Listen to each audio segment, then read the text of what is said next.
Dom Barrett has created history time and time again on the PBA Tour. He's managed to do things that no other English or indeed international players could achieve. We've seen many international players try their hand at becoming a pro on the PBA. Some have had good success, but others have struggled to make the transition and win on the tour. When it comes to English bowlers, it was basically unheard of for an English player to be successful on the PBA. Stuart Williams, however, changed that when he earned an exemption in 2009, and this made him the first English bowler to compete full-time on the PBA Tour.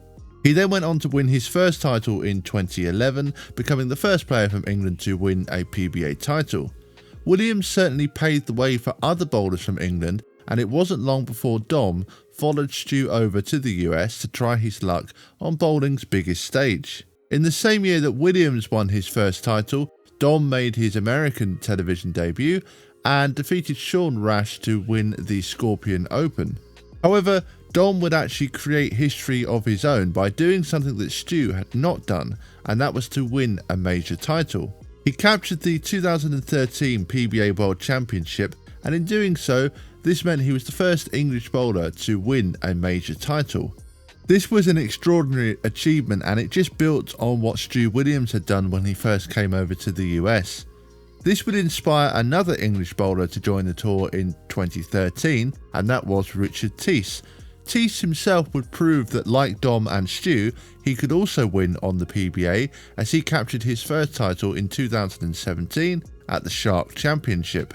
This is currently Richard's only PBA title, but he did make the TV finals at the US Open at the start of 2023, so I have a strong feeling that it won't be long before he wins once again. But back over to Dom, who is the main feature in this video.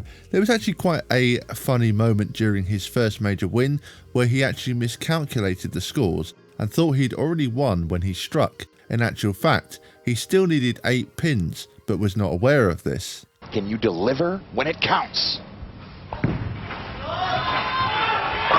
Yes, he can! It's not over yet. He still needs 8 on the fill. I just hope that Dom knows what the scoreboard is. He needs 8 on the fill. I'm not sure that was too early for the react. He still needs 8. Holy cow.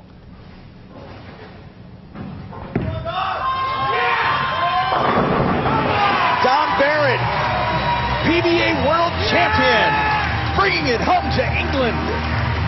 I guess I miscounted. Go ahead, 240. Randy, he lost count. You heard him say, I guess I miscounted. You can tell by his reaction. But he threw a great shot on his fill. Maybe it's better he didn't know. Maybe. Luckily, he did enough to win, and this mistake didn't cost him. After his first major, he continued to win, picking up 4 more titles, all of which were in international PBA events.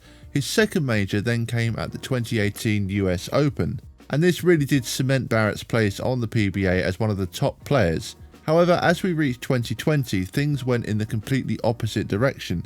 Obviously, the pandemic hit, and this really did affect Dom, arguably more so than any other PBA player.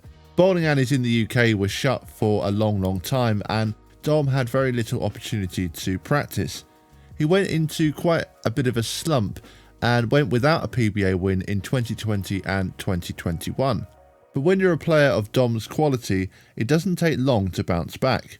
Fast forward to 2022, and Dom had a huge chance to make even more bowling history at the Tournament of Champions.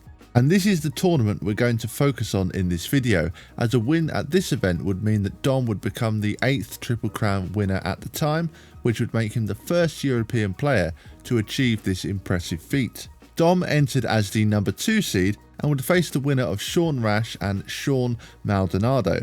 Maldonado would be the man to advance. Dom would start off the match with a double, but Sean on the other hand had a poor start. He struck with a very nice looking shot in the first, but went light, leaving the 7-pin, and then on his next shot missed the pocket as the ball just did not pick up, and he left the 2-4-8-10. Dom kept on rolling with 2 more strikes for an opening 4-bagger. Sean, however, could not put any pressure on Dom as he missed the pocket once again, leaving the 2-10. His ball looked to be in the right area, he just wasn't really getting any sort of reaction at all. So already after 5 frames, he's 56 pins behind, and Dom couldn't have hoped for a better outcome for this match. He struck again in the 5th and 6th, and now has a 76 pin lead, and basically already has this match won at this point. He reached the front 7, but then left a 10 pin in the 8th, and he managed to finish the match in style, striking out for an impressive 279 game. Unfortunately for Sean Maldonado, he never got into this match to put any sort of pressure on Dom. He just did not have the right ball reaction, and the 2 splits early on killed his chances right out of the gate. Now Dom advances to the title match where he faces the number 1 seed, Chris Prather. Prather had won the Tournament of Champions back in 2020, and on paper it would be extremely difficult to pick a winner out of these two. Although I would say Dom probably had the edge simply because of the momentum from the previous match. This is a huge advantage you have as the 2 seed, as if you do win your first match, it's likely you'll be lined up and ready to go in the title match. And after shooting a 279, Dom was certainly lined up and probably feeling extremely comfortable. Prather started well, however, with an opening double. He was playing much further left than Dom using a dark code. Dom struck in the first but left a 10 pin after a light hit. He threw a much better shot striking in the 3rd, however. Prather then looked like he was going to get into big trouble in the 3rd frame as the ball really struggled to come back, but was fortunate to just leave the 8 pin. His next shot does the opposite and goes high, leaving a 4 pin. Dom then starts to look like he did in the first game, throwing another 2 strikes for an early 12 pin lead. Prather just can't seem to get going and had a pretty bad break in the 5th, leaving the 9 pin, which could have easily carried, and then went through the nose in the 6th for the 3-6-10. This shot looked like it didn't quite reach the breakpoint far enough right, and it may have just been a tad slow as well. And then things got even worse for Prather as he chopped the spare. This gave Dom a fantastic chance to take complete control of the match after this open frame. But he threw a very errant shot, missing the pocket completely and leaving a washout. But crucially, he managed to make the conversion. Although you can see he only just made it. I mean, when I first watched it, I didn't think he'd hit the headpin quite at the right angle, but he managed to flip the headpin over perfectly and made the conversion. Then on the left lane, he left the same spare that Prather had missed, the 3-6-10. And how on earth he did not chop this, I'll never know, but you always need just a little bit of good fortune, and Dom definitely got some in those 2 frames. It could have easily been back-to-back open frames, which would have opened things up completely. Instead, Dom still had a 19 pin lead, and it's back over to Prather, and again, nothing is going right for him as he left the 10 pin, followed by another 9 pin off a really nice looking shot. Dom then struck in the 8th, but was quite unfortunate not to kick out the 7 pin on his next shot.